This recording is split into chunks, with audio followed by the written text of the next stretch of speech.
Good day everyone, my name is Abdul Nurhaili Atumar. My topic is the hospitality industry. Hospitality is at the core of tourism, especially among leisure travelers. The hospitality business are part of the service of sector tourism. They are primarily engaged in providing meals and lodging to tourists and other traveling customers. Kibali, ang hospitality industry ga-provide ng service to travelers and guests na out gibali on hotels, restaurant, and travel agencies. Pero ang yagad main focus kay mag-offer ng accommodations, food, and experience that make people feel welcome and comfortable during their trips or visits. Yan, first kay hotel. Ang hotel, ka familiar sa dito na is a place where people can pay to stay temporarily. It offers room or lodging for travelers and often provides service like meals, housekeeping, and amenities to make their stay comfortable and convenient. Panduha kay resorts. Ang resorts sa kapamilyar sa bitayon, yon out gibali yon mga private resort nila sa kuan. Out gibali mga makapala yon, yay gaponon siya ka turugan. Tapos pwede ka nga na magkuanan mo kung mag-birthday ka. Ang pantulo kay motels. Ang motels, amo nagyapon nun siya nan kuan, yon lodging nga diyon sa Tilahi, yon Rebecca. Yon amo siya motel. Kibali amo siya nan yon kuan motel. Diyon sa yung sa Rebecca lang sa Tilahi, yun, kabantay sa mga kamo yun. Tapos, panupat kay short and stay accommodation facilities, camping sites, full service restaurant and fast food establishments, cafes, canteens, yung canteens, yun na sa kuanim so yun, mga snack, mag-provide yapon yun sila. Take away food bars and contact caterers. Ang contact caterers sa gibali siya sa mga event gibali siya gibiton maghandle. Diyon sa paplayon kaniknik.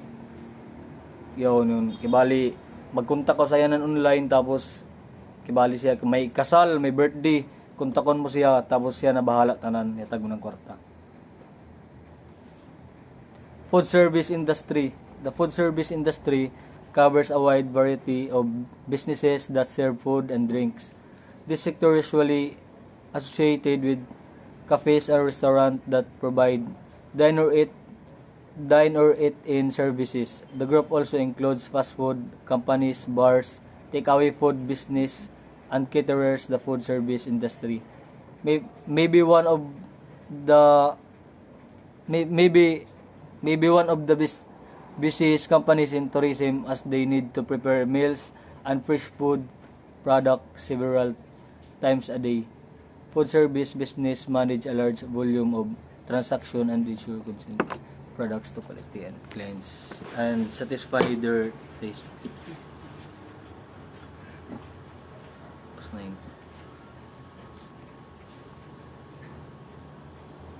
Lodging industry.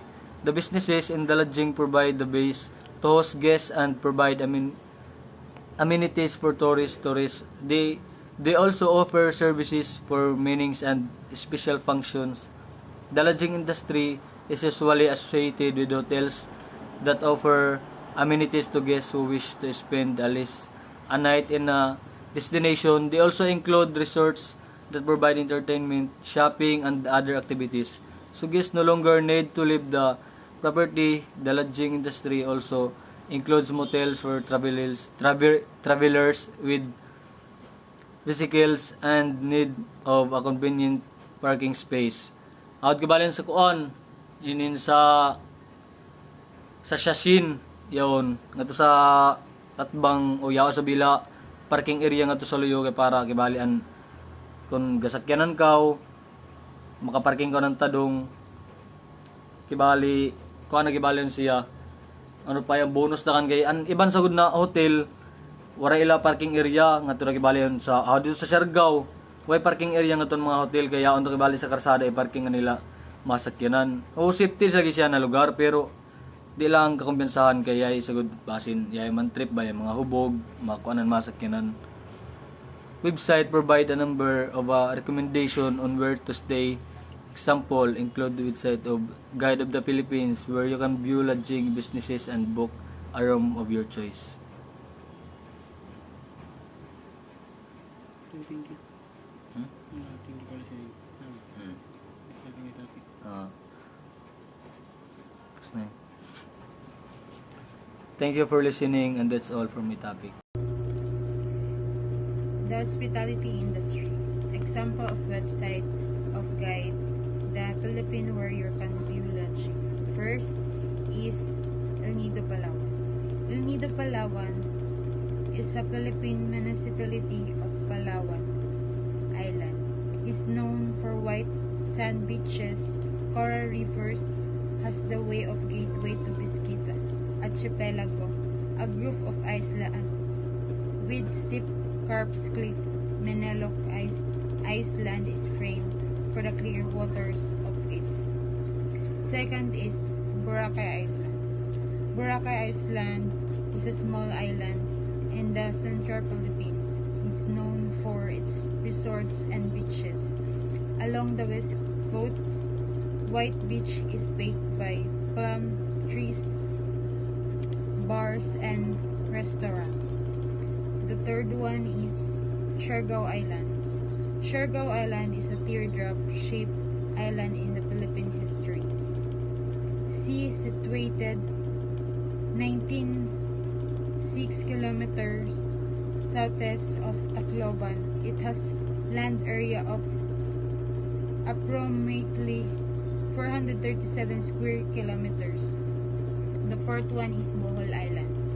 Bohol Island is a homestay features pool views, free Wi-Fi, and free private parking. Located in Dice Hospitality Establishment.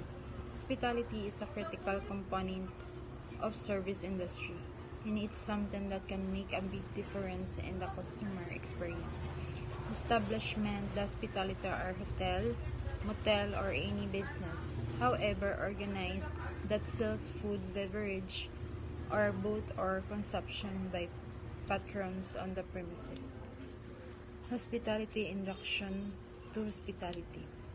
A comprehensive examination of the hospitality industry, including lodging, restaurant, recreation, meeting, convention, special events, and the travel and tourism sector. Corporate philosophy. The core beliefs that drive company basic organizational structure. Example, I staple Disney corporate philosophy. It is commitment to create exceptional experience for every individual who enters the gates of one of their properties. Second is powerful. The act of giving employees the authority, tools, and information they need to their job with greater autonomy. Examples: those involved in housekeeping are empowered when they are allowed to use their own discretion when executing room maintenance. Third is front of the house. Compromise all areas with which guests come in contract, and also refers to the employees who staff these areas. Example, the lobby at the entrance of a hotel is a prime example of front of the house. 5. Guest satisfaction. The desired outcome of hospitality service. The examples is a hotel has achieved guest satisfaction. They acquire consistently loyal and patronage. 6 is heart of the house. The back of the house. Example, the kitchen of the restaurant is a prime example of the heart of the house. 7 is hospitality. Hospitality, a cordial and generous reception of guests, a wide range of business, each of which is dedicated to the service of people away from home. Example, it's honor for any hotel to be first thing that come to mind when a person think of the word hospitality. 8 is imperability, the interdependence of hospitality service offered. Example, shift execution of meal is a display of the imperability of K process. 9 is national restaurant. The association representing restaurant owners and the restaurant industry. Example, lights is intangible. 11 is National Restaurant Association.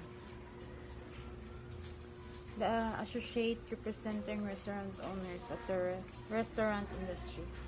11 is perishability, the limited lifetime of hospitality product. For example, the last night vacant hotel from the cannot be sold today. The sets in restaurant are perishable on a daily basis. 12 is total quality management. Total quality management, a managerial approach that integrates all of the function and related process of a business that they are all of maximizing guest satisfaction through ongoing improvement. A regular on-site corporate inspection are an integral part of total quality management. 13 is tourism, travel for recreation, or the promotion and arrangement of such travel. Example, Thailand is a global hotspot or international tourism. 14.